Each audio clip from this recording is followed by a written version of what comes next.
চাঁপাইনবাবগঞ্জ সদর উপজেলার শাহজাহানপুর ইউনিয়নের দুর্লভপুর গ্রামে সালিশ বৈঠককে কেন্দ্র করে দুপক্ষের সংঘর্ষে ইব্রাহিম নামে এক ব্যক্তি নিহত হয়েছেন।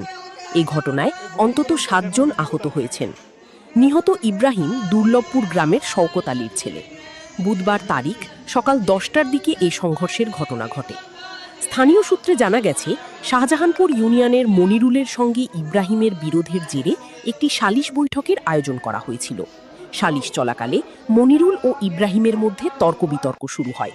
এক পর্যায়ে উভয় পক্ষের সমর্থকরা ধারালো অস্ত্র ও লাঠিসোঁটা নিয়ে সংঘর্ষে জড়িয়ে পড়ে।